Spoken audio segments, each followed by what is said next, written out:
Assalamualaikum warahmatullahi wabarakatuh. Balik lagi bersama saya Bang Deka. Jadi di video kali ini saya akan menceritakan kisah nyata satu keluarga besar akan disakitin atau bahkan dibunuh menggunakan ilmu santet. Jadi ini versi lengkapnya dari video sebelumnya. Saya pernah bikin versi hukum karma menggunakan ilmu santet. Jadi ini adalah versi lengkapnya dari kejadian tersebut. Jadi awal mula kejadian itu maghrib pas lagi waktu itu hujan gede banget,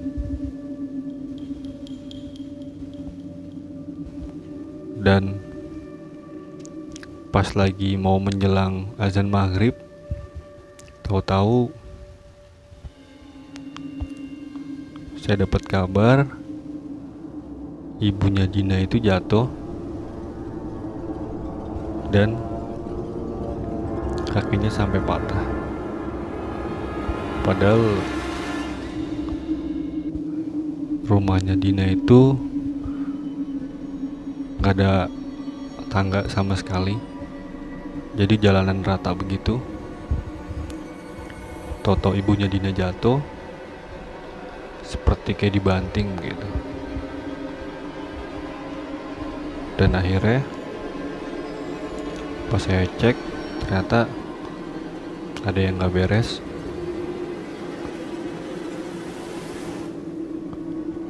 Jadi pas saya pegang kakinya, di situ saya merasakan kayak ada getaran energi yang sangat kuat. Pas saya lihat, wah ini kayak ada sesuatu yang gak beres di kaki ibunya Dina. Sampai-sampai kakaknya Dina ini yang cowok, dia ngeliat ke ibunya langsung jatuh pingsan seperti kayak orang kesurupan begitu. Akhirnya ibunya Dina dibawa rumah sakit. Pas nyampe rumah sakit, selang berapa hari,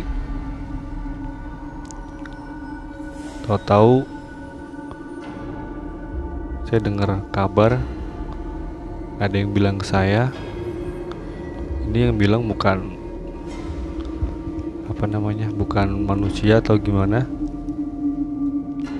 Ini yang bilang semacam kayak yang ngikutin saya, katanya satu keluarganya itu akan diincar, disakitin, atau bahkan bisa dibunuh. Jadi pas malam-malam satu keluarganya Dina itu ngumpul jadi satu, dan ternyata benar, sekitar habis sisa makhluk tersebut yang akan menyakiti satu keluarga besar ibunya Dina itu datang. Jadi mereka datang berbondong-bondong begitu. Ada yang di depan rumah, ada yang di belakang, pokoknya di sekeliling rumahnya Dina itu kayak ada yang ngawasin begitu kan. Akhirnya saya sama saudara saya yang lebih paham dan lebih bisa kayak gitu, akhirnya saya melawan berdua. Dan ternyata yang buat atau yang ngirimin itu adalah suaminya Dina ini, si Didi. Jadi gara-gara ada masalah sepele, bukannya diselesain, malah si Didi ini kabur ke rumah orang tuanya. Bahkan dia malah nyuruh bapaknya buat nyebarin semacam kayak media, dibawa kayak tanah kuburan begitu, disebarin ke halaman rumahnya si Dina. Jadi pas sebelum kejadian ibunya Dina jatuh itu, bapaknya si Didi itu udah ke rumahnya si Dina dulu. Jadi pas di waktu sebelum jatuh tuh udah disebarin, udah dikasih media buat ngirimin santet. Pas udah malam-malam, udah berjalan 1 minggu, pas saya lagi jaga-jaga di rumahnya Dina, di situ pun disebarin tanah kuburan lagi sebanyak 3 kali. Jadi pas saya cek, pas saya lihat tanahnya, wah ini ternyata tanahnya tanah kuburan. Jadi beda antara tanah kuburan sama tanah yang ada di halaman rumah Dina tuh beda. Jadi tanahnya kayak semacam dibikin kayak bola-bola kecil begitu. Jadi masih agak basah. Disebarin di atap rumah Dina. Pas saya lihat, saya cek, soalnya arahnya dari utara, saya cek ke belakang rumah Dina.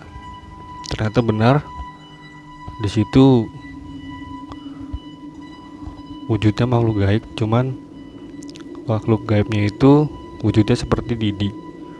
Jadi kayak makhluk tak kasat mata begitu. Akhirnya saya cari-cari sampai keliling rumahnya,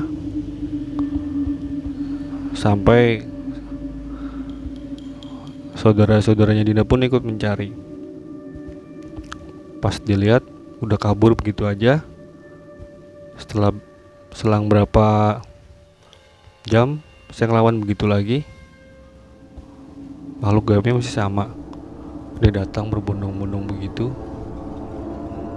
Jadi semacam kayak genderuwo, cuman ini lebih kuat. Jadi dia ngambil di daerah kalau di sini terkenal sebutan Telaga Sunyi.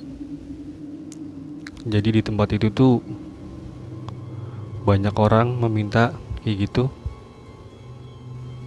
buat ngirimin santet, buat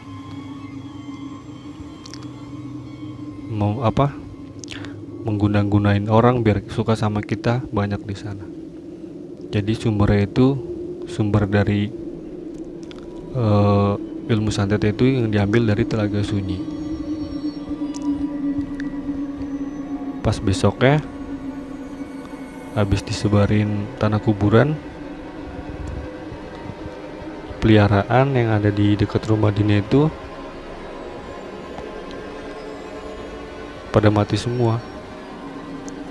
Kalau misalkan gak ketahuan, mungkin bisa aja kena salah satu anggota dari keluarganya Dina.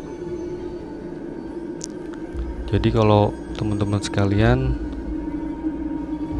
mengalami hal serupa, kita harus waspada dan selalu berdoa, dan kita juga meminta tolong sama orang-orang yang lebih paham sama hal-hal mistis, hal-hal gaib seperti itu. Jadi siapa aja pokoknya yang teman-teman sekalian kenal gitu, apa salahnya kita minta tolong. Biasanya kalau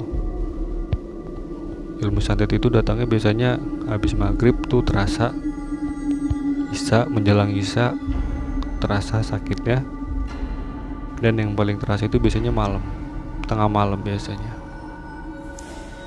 Jadi buat teman-teman sekalian, waspada kalau mengalami gejala-gejala tersebut. Dan kejadian yang menimpa satu keluarga Dina ini sampai kurang lebih 40 hari baru selesai. Sampai-sampai ada ponakannya Dina ini, jadi dia pertama kali belum bisa bisa melihat atau indera keenamnya itu belum kebuka. Tapi setelah dia dikirimin santet, jadi pas malam-malam ceritanya itu sekitar jam 10 malam, ponakannya Dina lagi duduk-duduk sama saya. bertiga atau berempat orang. Jadi saya jagain, tahu-tahu dia diserang, seperti dicekek begitu, dia hampir mau meninggal. Alhamdulillah masih ketolongan sama Allah Subhanahu wa Ta'ala. Tapi dari hikmah tersebut, si ponakannya Dina ini jadi peka terhadap makhluk gaib. Soalnya yang makhluk gaib yang mau menyakiti atau membunuh satu keluarganya itu tuh masuknya ke tubuh ponakannya Dina ini. Jadi kita bisa korek-korek informasi, dia datangnya dari mana, terus dia ngambil dukunnya dari mana, jadi ketahuan semua. Jadi ada hikmahnya juga. Pas sudah mau selesai itu sekitar 45 hari kayaknya, baru alhamdulillah udah selesai. Dan 11 tahun kemudian hukum karma itu ternyata emang ada. Jadi ponakannya Didi ini terkena serangan makhluk gaib. Jadi makhluk gaibnya itu jadi pesugihan. Jadi saudaranya si Didi ini dia praktek pesugihan, yang akan diambil tumbalnya itu ponakannya si Didi ini. Jadi masih satu keluarga. Jadi imbasnya itu ke keluarganya Didi juga. Makanya dari teman-teman sekalian, kalau kita sakit hati ke orang lain, kita punya rasa benci atau kita dendam, jangan pernah memakai ilmu santet buat menyakiti atau bahkan membunuh orang lain. Mendingan kita berdoa kepada Allah supaya orang tersebut sadar, dan kita juga harus bisa memaafkan. Soalnya gak baik juga kalau misalkan kita dendam ke orang lain, kita benci ke orang lain sampai berlarut-larut, gak bagus juga. Lebih baik kita selalu menjalin silaturahmi. Jadi ilmu santet itu gak mengenal siapapun, semua bisa, dari satu keluarga bisa, dari teman kerja, dari teman tetangga bisa. Jadi nggak mengenal siapapun pokoknya ya santet itu. Soalnya orang yang kayak gitu tuh udah hatinya tuh udah tertutup, makanya berani atau bahkan tega menggunakan ilmu santet untuk membunuh orang lain. Jadi pesan saya sekali lagi, jangan pernah memakai ilmu santet buat menyakiti orang lain atau bahkan membunuh orang lain. Cukup sekian video kali ini. Semoga ada manfaatnya. Saya mohon maaf bila ada tutur kata bahasa saya yang salah atau belibet dan menyinggung perasaan teman-teman dan pihak-pihak tertentu. Di sini saya hanya berbagi informasi dan berbagi tips. Cukup sekian dari saya, Bang Deka.